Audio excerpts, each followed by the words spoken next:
Hello, my name is Dr. Amy Breeze Harper, and you may recognize me from my work on the Sister Vegan Project or the book Sister Vegan, Black Female Vegans Speak on Food, Identity, Health, and Society. Today I want to share with you some ideas I had around the rise in popularity of the diversity and inclusion industrial complex, which basically is selling the idea that as long as a business or organization is diverse, then we are working toward equality and we are working toward creating a better world and a better planet. This is actually false because it is my belief that diversity and inclusion is being used in a way to basically attract more business, create bigger profit, but not necessarily create an equitable planet.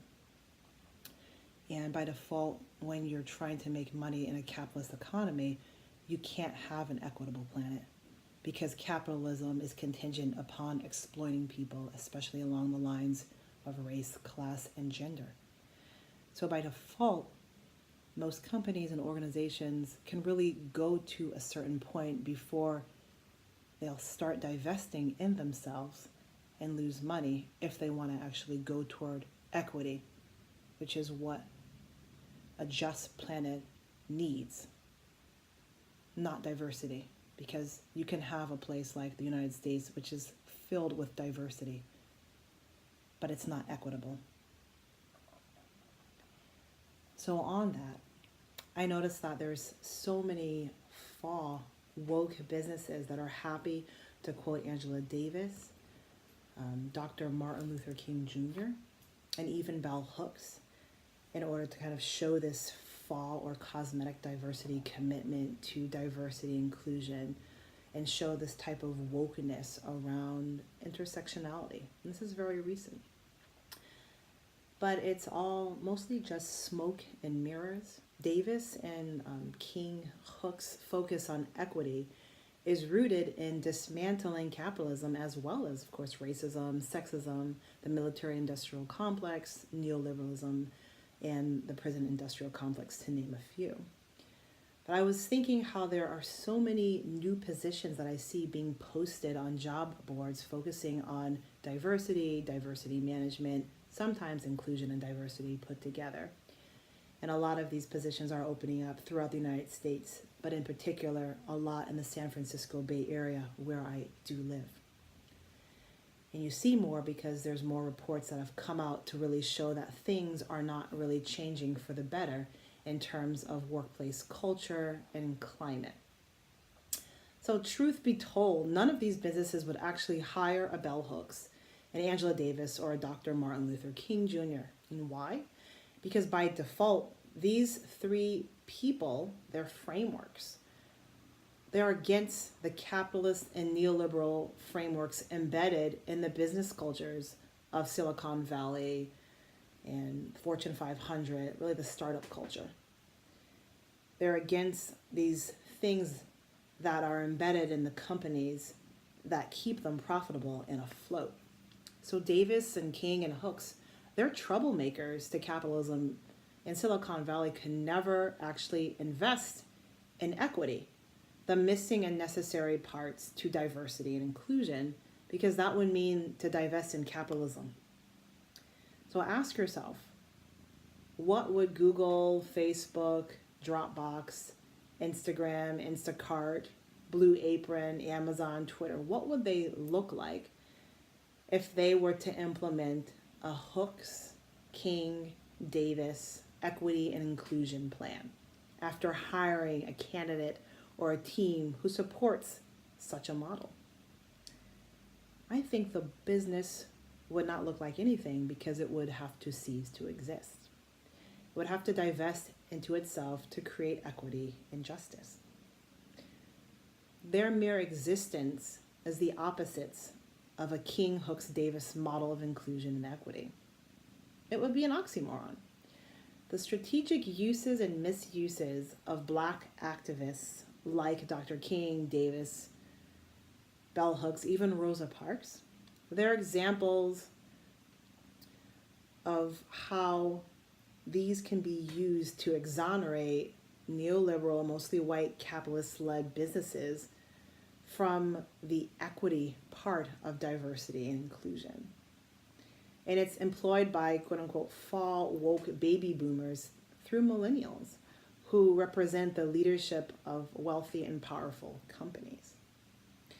And there's a reason why there is so much focus on diversity, sometimes inclusion, because it does not question, it does not dismantle and break down neoliberal capitalism, which of course these startups, these businesses need to survive and thrive.